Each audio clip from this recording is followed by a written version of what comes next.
5 teams within 2 of the lead with less than 4 weeks to go down the stretch. And Wednesday night, the leaders changed at the top. Giants in Denver on Wednesday. Barry Bonds sitting on 698 career home runs. In the first, walks in a wild pitch, so 197th walk of the season, one shy of his own big league mark. In the third, 2 on, 1 out for Barry, who grounds into the double play. 3, 6, and 1. Bonds not going to be happy with that. In the fifth, man on second, Kirk Reeder tries to sacrifice bunt. Look at Todd Helton sliding in to make a nice play and doubling off Marquise Grissom, and I'll declare that a top play nominee right here, right now. You have the power. All right, 6th inning, Bonds, 3rd at bat against the Patriarch, Joe Kennedy.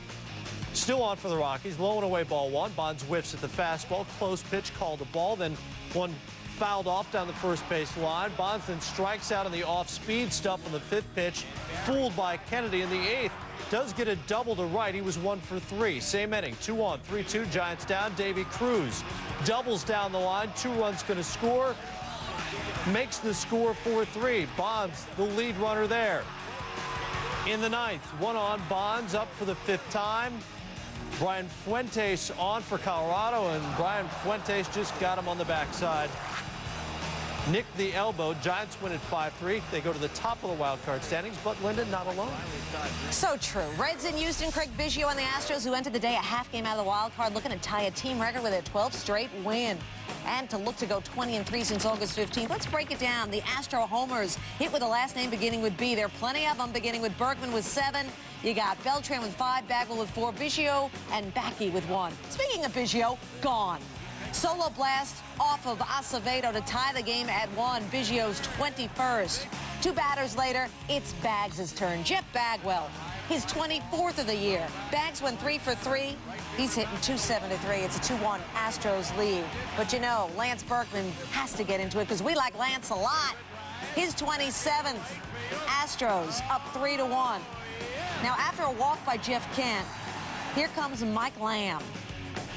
Opposite way strength. His 12th. Houston has a 5-1 lead. They're playing with so much confidence. First time, oh, by the way, in Astros history, they hit 4 homers in an inning. Here comes the top play nominee, Adam Dunn. But Biggio is there to make the great catch.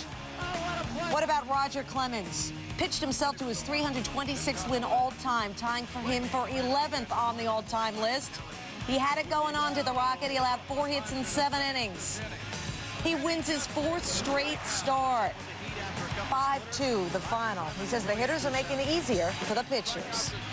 No kidding. Hey, Houston's 12-game win streak has been headlined by hitting, but don't overlook the solid starters. Roger Clemens, 3-0 during the streak, now 16-4 on the season. What about Roy Oswalt, also 3-0 during the streak? He's only lost once in his 11 starts and is the only NL hurler with 17 wins. Brandon Backey, he of the 4 career Major League starts, has won twice during this win streak with an ERA under 1. And Peter Monroe, also 2-0 during the streak. He's been one of the biggest beneficiaries of the Astros' 109 runs scored during the win streak. Now, take a look at Houston's remaining schedule. The Astros have beaten bottom feeders Cincinnati and Pittsburgh a total of 9 times during their 12-game win streak. Up next for Houston, 5 more games with the Pirates before things get a bit more difficult. 14 of the Astros' remaining 23 games will be played on the road. So with Houston and San Francisco winning, Cubs needed to beat Montreal or lose hold of the wild card lead. Greg Maddux on the mound, but 1 through 4 in the Cubs rotation, just 11-13 since the All-Star break. Maddux 6-1 since the break. In the 4th, Juan Rivera at bat against Maddux, goes down swinging. Maddux finished with 7 strikeouts. In the 6th, Paul Bacco at bat flies to left center field. Look at Endy Chavez. Wow. Let's watch that again. It's just a little Endy film, you might say. Great diving catch and a top play nominee. Top 8th, Chavez with the bat in his hand this time. Ground ball to first, Derek Lee. Not Chavez-like, can't squeeze it. 2 runs going to score on the air, 3-0 Spos. Next batter, Juan Rivera. On the pitch out, Paul Bacco, and just wing that right into center field. Brad Wilkerson's going to score there. Oh, boy. September, bad things happening to the Cubs. Even the camera guy had trouble with this one. Whoops! In the noggin. Oh, boy, you hate when that happens. It's just a bad night all around there at Wrigley. If you had a glove, or even if you didn't, Expos win the game 6-0. So your wild card contenders up to the second. The Astros and Giants in a virtual tie for the top, although Houston is ahead on percentage points. Cubs fall half game off the pace with just less than 4 weeks to go. For the bigger picture, we turn over the proceedings to Signs and signs. Everywhere's a sign. Off of Casey Fossum. Grand Slam homer for Almedo Signs, number 7 on the year. Let's flash back, shall we, to Tuesday night. It was the bottom of the 7th, bags full for Robin Ventura pinch hitting. And he hit his 18th career Grand Slam home run back on Tuesday night. Robin had another shot, looking for his 19th career Grand Slam home run in this game with a 5-4 Arizona lead. Bags full for Robin, but not this time. Ventura would be safe at first, though, on the fielder's choice. The game is tied at 5. Bottom 9, still tied, 1 out, 1 on. Steve Finley against Mike Koplov. Finley, what a pickup this has proven to be for the Dodgers. They win it. And the D-backs are 55 games under 500 for the first time in franchise history. That's not good. It's painful even to say that number. Time now for our all-you-can-eat churro buffet. Oh, Ichiro yummy. Suzuki trying to extend his hit streak to 13 games against the Indians. In the 4th, runners on 2nd and 3rd. 2 outs for Ronnie Belliard, who is clearly not Ichiro and now no longer in the park. 3-run shot to left, 9th of the season. Indians up 5-3. Bottom 7, 1 out. Mariners down 8-4, no matter. Ichiro's up, still hitless, and now he's not. Down the right field line, hit number 227 for the season. Indians won the game 9-5. More importantly, perhaps, Ichiro's progress, 24 games left in the season, 30 hits away from tying George Sisler's major league record set in 1920 after a 1-for-5 night. Ichiro now on pace for 266 hits to break the single-season record of 257.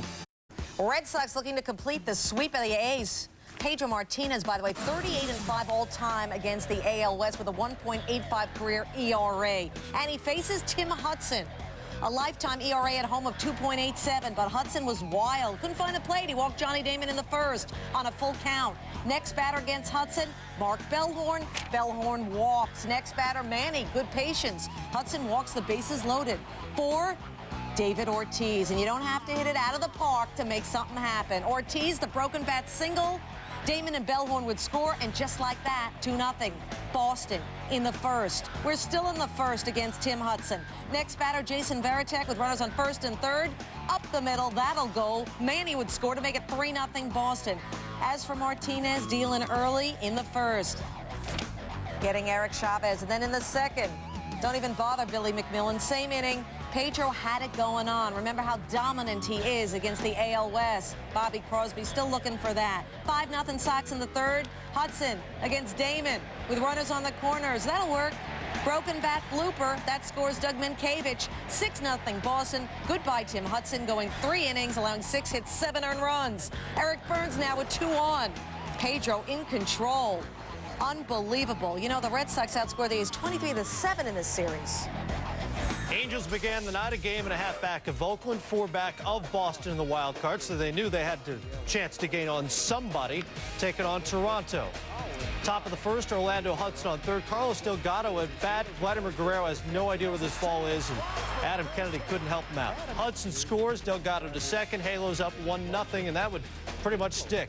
Kelvin Escobar mowing people down. Greg Zahn, Reed Johnson, he went down twice. Delgado swinging and missing. Eric Hinsky took it like a man. In the 6th, Hudson also just browsing. Next batter, Vernon Wells.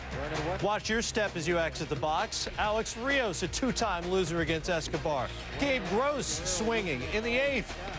Wes Adams swinging, missing. Escobar with a career-high 12 strikeouts. But you know what? Justin Miller was better. He had never thrown more than 7 innings in 30 starts, but he went 8 in this one. Just 2 hits allowed, 3 strikeouts. Jays win the game 1-0. Tough loss for Anaheim. So the latest on the AL side. Here's what it looks like. Athletics, Angels both lost. Oakland remains a game and a half up in the West. But as far as the wild card goes, the Red Sox in command. And that's what winning 20 of 22 will do for you. Boston's off to Seattle for 4 beginning Thursday night. The Angels have 1 more with the Jays, then the White Sox come in Santana in the middle of a 10-start stretch without a loss and in a pretty impressive club historically. In the DH era, only 3 American League starters have allowed fewer base runners per 9 innings than Santana this year. Those other guys all won Cy Youngs, including Pedro twice. Don't believe me? Ask Jay Gibbons. Or 2 batters later, check with Tim Raines Jr. He's a believer. Brian Roberts in the 4th. Comebacker to Santana, no problem for him. 2 batters after that, Santana gets Melvin Morris swinging at the off-speed stuff. Perfect through 4, 6th inning. More of that for Melvin. Santana cruising in the 7th, 2 on, 2 out. Santana gets Jose Leon, got him twice. Santana struck out 9. He's won 10 straight decisions in 8 in a row on the Padres in San Diego Wednesday. 3 of the last 4 hits for Phil Nevin had been home runs, and in the bottom of the 2nd against Matt Morris, a little something for his people. 23rd of the season for Nevin. Now 4 of his last 5 hits have left the yard. 1-0 Padres. Nevin 3 for 5 on the day. Same inning. Bases jammed for David Wells. Grounds to 2nd. Hector Luna throws to Albert Pujols at 1st. Then Miguel Ojeda gets caught in the rundown. 2 runs are going to score meanwhile, and Tony La Russa wants to know why they scored. Why did we get a double play? Well, watch Albert Pujols. Watch him very closely. He's new to the position, but he's figured out that he can cheat a lot and get away with it at first. Well, he didn't get away with it there. The foot was not on the bag. 2 runs scored, 3-0 Padres. They win it. Wells gets his 10th win of the season. The Marlins 2.5 out of the wild card, looking for their 9th straight win, taking on the Mets, who've lost 10 in a row. And there's a lot of love in the Marlins right now. They're on an 8-game win streak. Took them 12 days to put that together. 5 of the 8 wins have come against the Mets. And Armando Benitez has saved 4 of those 8 wins, allowing 0 hits in 5 innings. Paul La Duca off of Jason So, who hasn't won a game since June 29th. The Marlins on their way to a Major League High 12 shutout. Josh Beckett responsible, getting Eric Valent. And then Beckett against Wilson Delgado. Beckett on 7 days rest goes 8, strikes out 9. Top of the 9th, there's Armando Benitez facing Delgado. Yeah. Next batter, Cliff Floyd. Floyd in the box, an injury-plagued season. Save number 41 for Benitez. 11 of Benitez's 41 saves have come against the Mets, his former team, as the Marlins have beaten the Mets now 10 straight times, a franchise record for Florida against any opponent. By your wild card wannabes, 1 through 5. 5 teams separated by just 2 games now. Astros on top by percentage points over the Giants. The Fish have won 9 straight, as Linda mentioned, just a game and a half back now. And remember, the Marlins get 4 up close with the Cubs this weekend. The Padres head out on an 11-game road trip, 7 of those. 2, 5th inning, 2-0 Phils, bases loaded. Bobby Abreu takes a strike looking. He's not all that happy about it. He's going to give the ump the old stink eye. Next pitch, takes another strike.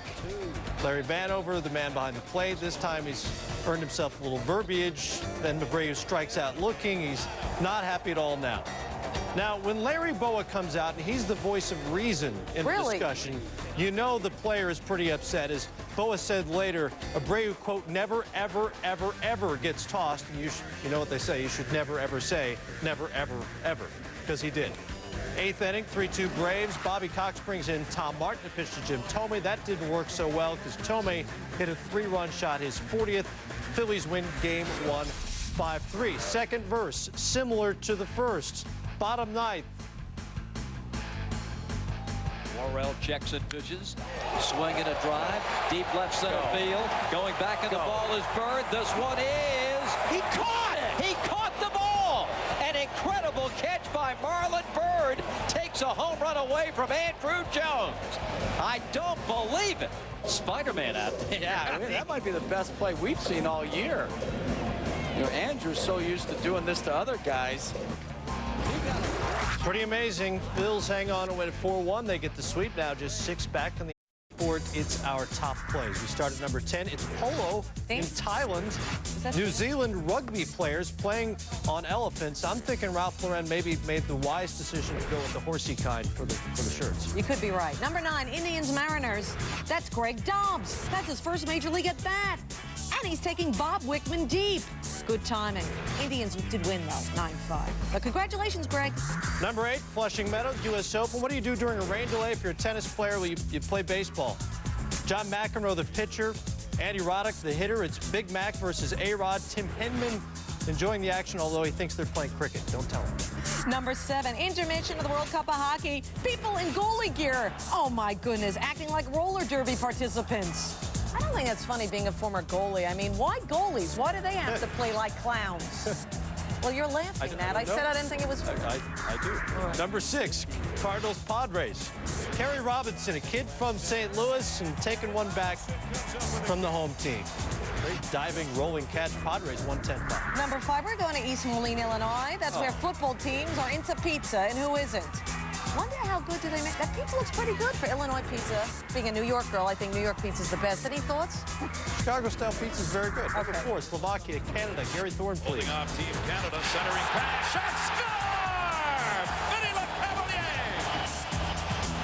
Brad Richards fed it through the crease to his teammate, Vinny Lecavalier. They're having a pretty good summer. You know, they're the Lightning. Holland, Czech Republic, Soccer World Cup qualifying. Dirk Kuyt to Rafael van der Vaart, finding Pierre Van Hooydonk, who scores. Van Hooydonk would make a great NBA player with a name like that. Van Hooydonk. Van Hooydonk? Who? Van Hooydonk. I like Number that. 2, Expos Cubs. There's a shot hit toward left center field. Chavez coming on. Another great diving catch. How many times is he going to rob the Cubs this year? I was just thinking that. Number 1, Andrew Jones getting some of his own medicine in the Phillies-Braves game. Going back, and the ball is Bird. This one is... He caught it! He caught the ball! An incredible catch by Marlon Bird takes a home run away from Andrew Jones.